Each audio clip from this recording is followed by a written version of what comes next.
Hello students, welcome back to our new episode of the story An Encounter of a Special Kind. In our previous session, we had seen how the writer had saved the baby langur from the dangerous attack of a big male langur. We had also discussed about how writer helped the baby langur. We had also seen how writer and his family provided the baby langur first aid and helped the baby langur to revive.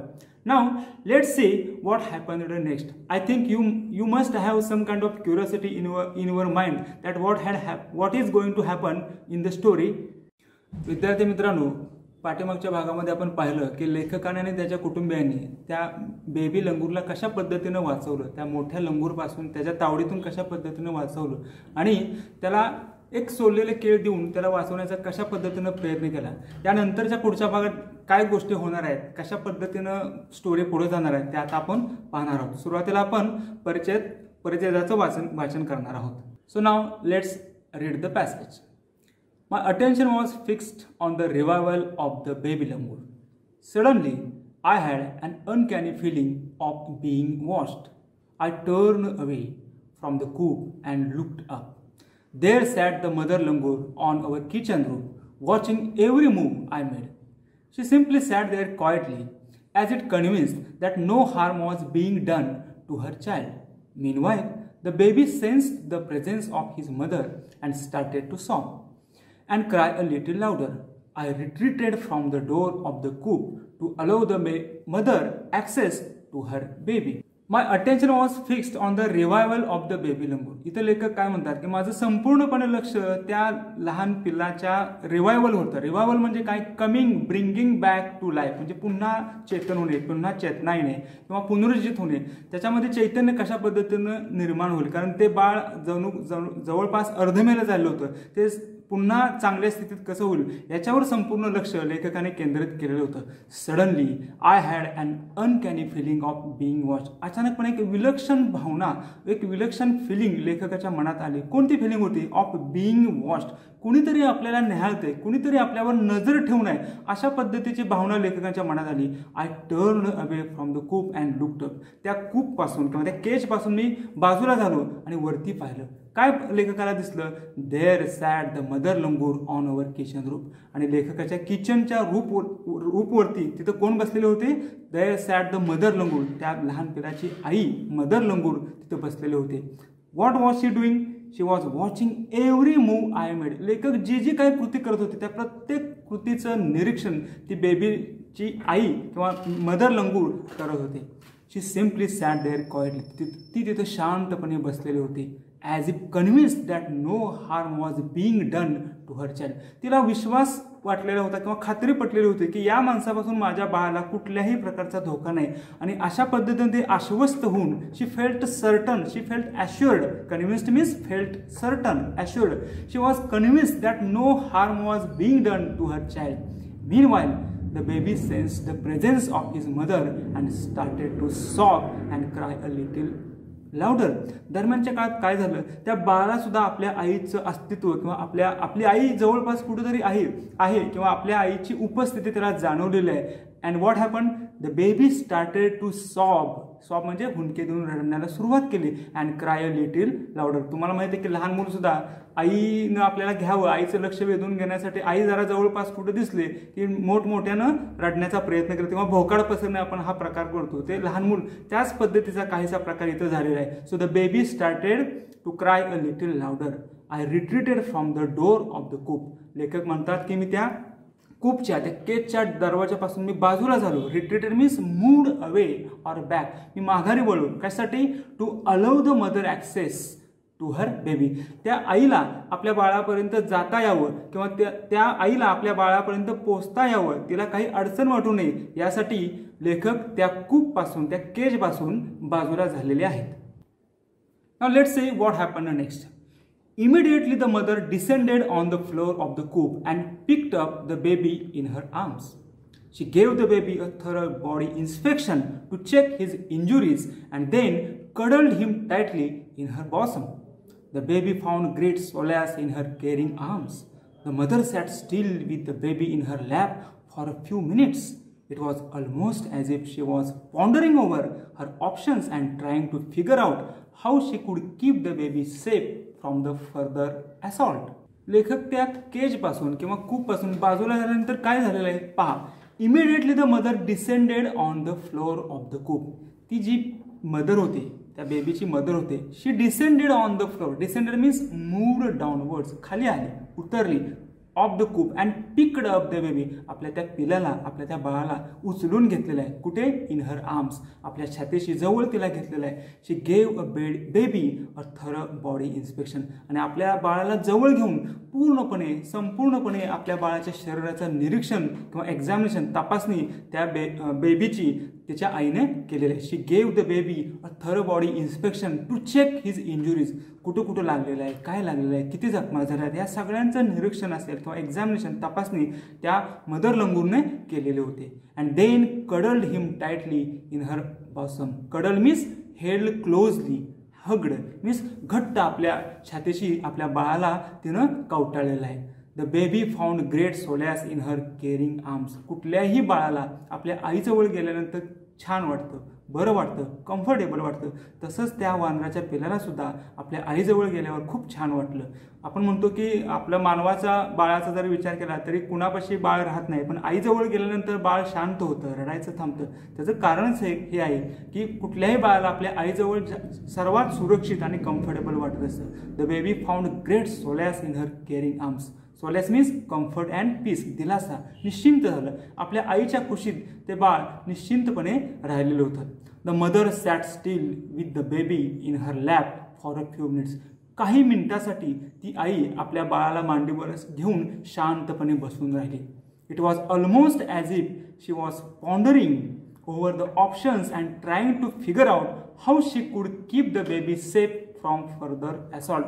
जणू काय ती विचार करत होते की आपल्या pondering over means thinking over, की आपल्या बाळाला अशा पद्धतीचे हल्ले भविष्यात होऊ नयेत किंवा अशा पद्धतीच्या हल्ल्यापासून आपल्या बाळाला कसं वाचायचं. भविष्यात जर असे हल्ले होऊ लागले तर आपलं बाळ जगणार कशा पद्धतीनं ते जिवंत राहील. या सगळ्या गोष्टीचा विचार करून आपल्या बाळाला अशा पद्धतीच्या हल्ल्यापासून कसं वाचवावं या पद्धतीचा ते विचार करत काही वेळ ती शांतपणे तिथं बसलेली होती. Now let's see the next paragraph.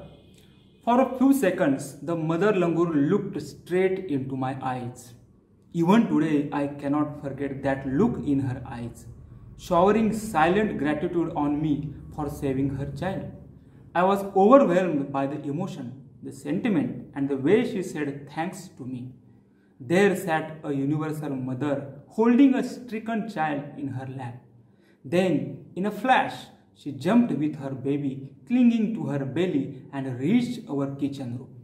She surveyed the area for the vicious male langur and then leaped away in the direction opposite to the place of the violent encounter. आपण पाहिलं की ती आई विचार करत होती की आपल्या बाळाला सुरक्षित कसं ठेवायचं.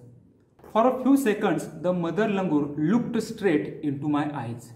Even today, I cannot forget that look in her eyes, showering silent gratitude on me for saving her child.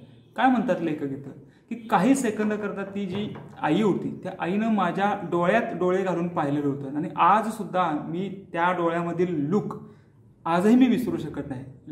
लेखक म्हणतात even today I cannot forget that look in her eyes. तिच्या डोळ्यामधले जे भाव आहेत ते मी आजही विसरू शकत नाहीत. कसे भाव होते?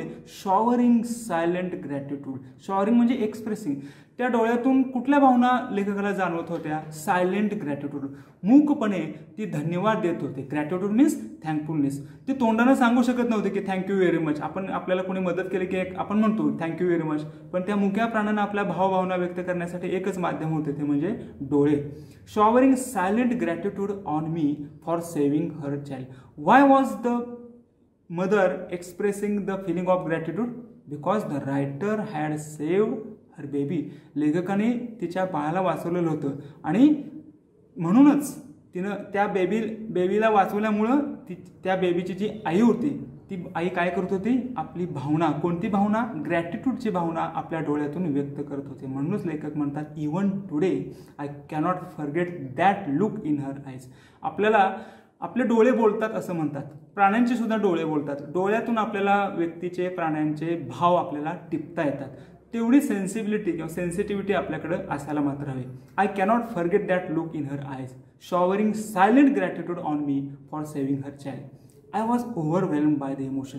आणि तिच्या डोळ्यातून तिने जे भाव व्यक्त केलेले होते, ज्या भावभावना व्यक्त केलेल्या होत्या, त्या पाहून लेखक म्हणतात I was overwhelmed. Overwhelm means engulfed with emotions. मी भारावून गेलो होतो. Overwhelm by the emotions, the sentiment means strong feeling and the way she said thanks to me. ज्या पद्धतीनं तिनं मला धन्यवाद दिले होते, ज्या पद्धतीनं तिनं कृतज्ञता व्यक्त केले होते, ते पाहून मी खरोखरच भालावून गेलो होतो किंवा माझं अंतःकरण हे हेलावून गेलं होतं. There sat a universal mother holding a stricken child in her lap. तिथं कोण बसलेली होती तर एक युनिव्हर्सल मदर. युनिव्हर्सल म्हणजे एक्झिस्टिंग एव्हरीवेअर किंवा सर्वत्र आढळणारी, वैश्विक सार्वत्रिक अशा पद्धतीची एक माता, एक आई तिथं बसलेली होती. कशी बसलेली होती?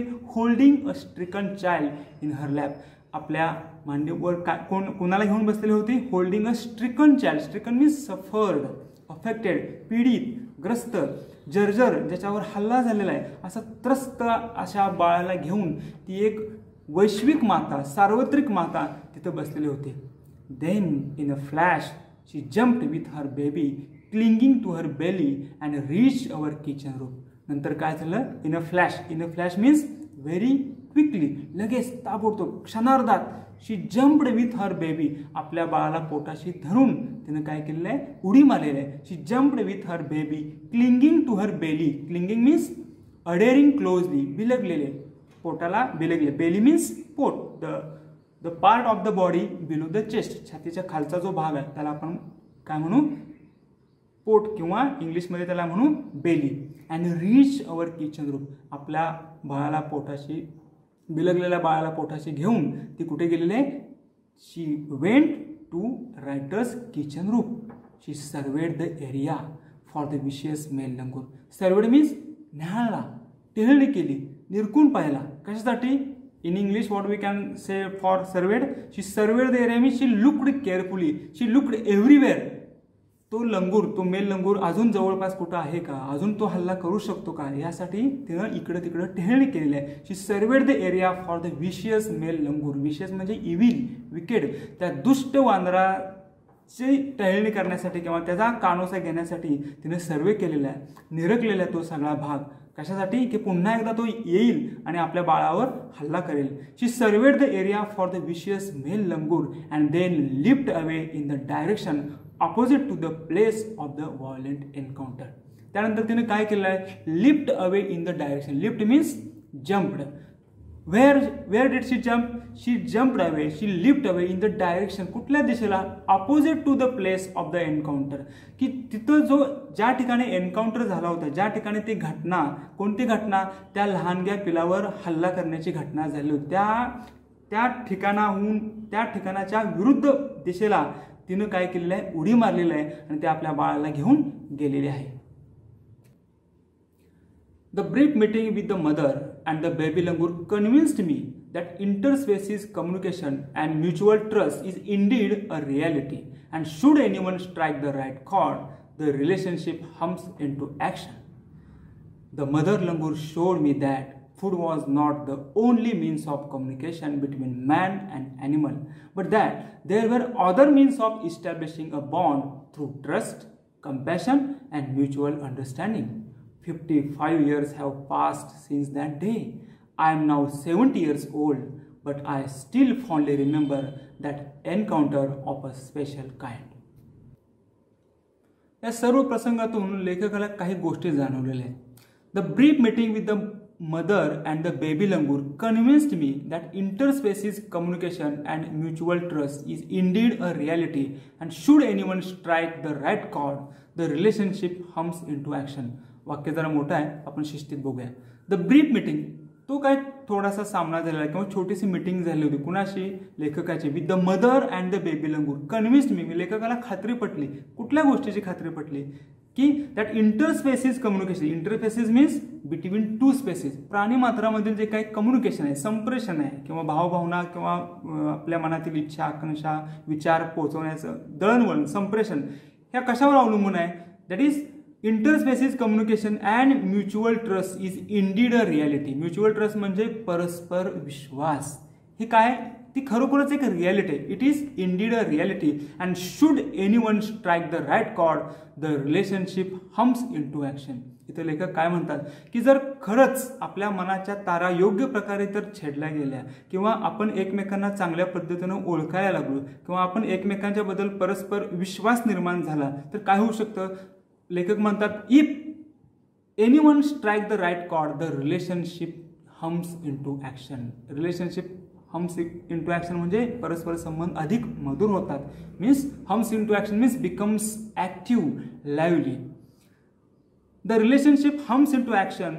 The mother langur showed me that food was not the only means of communication. त्या मदर लंगूरनं मला हे दाखवून दिलं. कुठली गोष्ट दाखवून दिलं की आपण काय करतो की आपल्याला कुठल्या प्राण्याशी मैत्री करायची असेल तर आपण अन्नाच त्याला आमिष दाखवतो. म्हणजे आपण कुत्री मांजरं वगैरे पाळतो आणि काय करतो तर त्याला फूड प्रोव्हाइड करतो. पण लेखक काय म्हणतात की त्या बेबीच्या आईनं मला हे दाखवून दिलं की केवळ अन्नाचा आमिष दाखवून, फूडचा आमिष दाखवून किंवा केवळ अन्न आपण त्यांना देतो म्हणून ते आपल्यावर प्रेम करतात किंवा आपल्याशी जवळीक करतात अशा पद्धतीचा भाग नाही. त्या लंगूरच्या आईनं मला दाखवून दिलं. काय, कोणती गोष्ट दाखवून दिली? Writer says here that mother langur showed me that food was not the only means of communication. Means म्हणजे माध्यम, साधन, की अन्न हे केवळ कम्युनिकेशनचं माध्यम होऊ शकत नाही. बिटवीन मॅन अँड ॲनिमल, मानव आणि प्राणी यांच्यामधील मधुर संबंध प्रस्थापित करण्यासाठी किंवा संप्रेषण करण्यासाठी किंवा एकमेकांच्या भावभावना पोहोचवण्यासाठी केवळ अन्न हे माध्यम किंवा साधन होऊ शकत नाही. मग कुठली गोष्ट आहे? But that there were other means, म्हणजे इतरही काही मार्ग, इतरही काही माध्यमे, साधन असतात. कोणते असतात? But that there were other means of establishing a bond through trust, compassion and mutual understanding. कोणकोणते आहेत माध्यमं? कशाचे माध्यमं? तर इस्टॅब्लिशिंग अ बॉन्ड, एक नातेसंबंध, परस्पर जिव्हाळ्याचे संबंध प्रस्थापित करण्यासाठी कुठल्या कशा पद्धतीने आपण परस्पर जिव्हाळ्याचे संबंध प्रस्थापित करू शकतो मानव आणि प्राणी यांच्यामध्ये? Through trust. ट्रस्ट म्हणजे विश्वास. एकमेकांना एकमेकांच्या बद्दल विश्वास वाटला पाहिजे. आपल्याजवळ एखाद्या प्राणी असेल किंवा आपल्या घरातला कुत्रा सुद्धा आपल्या जवळ येत नाही. काय येत नाही? तर त्याला जर खात्री वाटली नाही की ह्याच्यापासून मला धोका नाही आहे, तो निर्धास्तपणे आपल्याजवळ येऊ शकतो. कधी तर त्याच्या मनात ज्यावेळी खात्री पडते की या माणसापासून, या व्यक्तीपासून आपल्याला कुठल्याही प्रकारचा धोका नाही, म्हणजे ट्रस्ट, कंपॅशन. आपल्याला प्राणीमात्राबद्दल दया, करुणा, सिंपती, काइंडनेस या भावभावना आपल्या मनात असल्या पाहिजेत. अँड म्युच्युअल अंडरस्टँडिंग, परस्परांना समजून घेतले. मानवानंही प्राण्यांना समजलं पाहिजे आणि मग प्राणी आपल्याला व्यवस्थित समजून घेतात. आणि मानव आणि प्राणी यांचे संबंध दाखवणारे अनेक सिनेमे, अनेक चित्रपट हिंदी, मराठी आणि वेगवेगळ्या भाषांमध्ये आपल्याला पाहायला मिळतात. पुढे लेखक काय म्हणतात पहा. 55 years have passed since that day.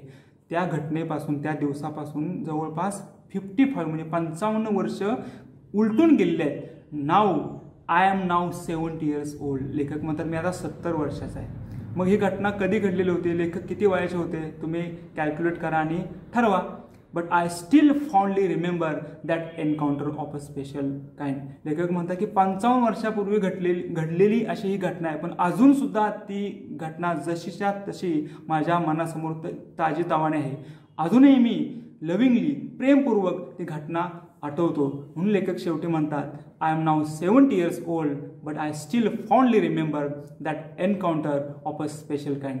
तो जो अनएक्सपेक्टेड किंवा सडन मिटिंग किंवा एन्काउंटर, एक विशेष किंवा लक्षात राहण्यासारखा जो काय एन्काउंटर होता, ती काय जी चकमक होती, विशिष्ट प्रकारची जी एन्काउंटर किंवा चकमक होती, ती अजूनही माझ्या मनपटलावर, माझ्या अंतःकरणामध्ये कोरून ठेवलेलं आहे. अजूनही मी प्रेमपूर्वक ती घटना आठवतो. This beautiful story is written for us by Tapan Mukherjee. I hope you might have enjoyed this story. Now I am going to give you an activity based on this remaining part of the story. Now let's discuss the activity. A1, simple factual activity. Say whether you agree or disagree with the following statements. दिलेल्या विधानाशी तुम्ही सहमत आहात की नाही हे आपल्याला लिहायचं आहे. 1. The narrator was overwhelmed by the emotion and the sentiment. 2. The narrator made a mistake by saving the baby langur. 3. The narrator was 15 years old when this incident occurred. 4. Animals can't convey emotions. A2. Complex factual activity. Complete the web. Here what is given? Truth revealed to the narrator about animal-human relationship. म्हणजे काय? Animal आणि human यांच्या relationship बाबत लेखकाला कुठलं truth, कुठलं सत्य माहिती पडलं याबाबत या दोन गोष्टी आपल्याला या वेबमध्ये लिहायच्या आहेत. A3. Vocabulary based activity. Find the words from the passage for the following meanings. Here meanings are given. आपल्याला इथं अर्थ दिलेले आहेत आणि त्या अर्थाचे शब्द पॅसेज मधून शोधून आपल्याला लिहायचे आहेत. Number 1. Held closely. Number 2. Moved downwards. Number 3. Think very deeply. And number 4. Comfort and peace. Now we have grammar activity as A4. Do as directed. Number 1. The mother langur looked straight into my eyes. What instruction is given in the bracket? Rewrite the sentence in the simple present tense. दिलेलं वाक्य आपल्याला simple present tense मध्ये लिहायचं आहे, म्हणजे त्याचा tense बदलायचा आहे. Number 2. The baby found great solace in her caring arms. Instruction काय दिलेलं आहे? Frame WH question to get the underline part as an answer. म्हणजे अधोरेखित केलेला अंडरलाइन केलेला भाग उत्तर म्हणून येईल अशा पद्धतीचा आपल्याला WH क्वेश्चन फ्रेम करायचा आहे. त्यानंतरचा पुढचा प्रश्न आहे पर्सनल रिस्पॉन्स ॲक्टिव्हिटीचा. काय प्रश्न आहे पहा. What opinion do you form about the writer from the passage. हा परिचय किंवा हा पॅसेज वाचल्यानंतर लेखकाच्या बाबतीत तुमच्या मनामध्ये कोणत्या प्रकारचं मत किंवा काय मत तयार होतं अशा पद्धतीचा पर्सनल रिस्पॉन्सचा हा प्रश्न इथे दिलेला आहे. Students, complete this activity with interest. Whenever you need to pause, you can pause the video and write down the questions. That's all for this session. Please subscribe our Sangli Shikshan Samstha's YouTube channel and press the bell icon to get the new notifications. Thank you.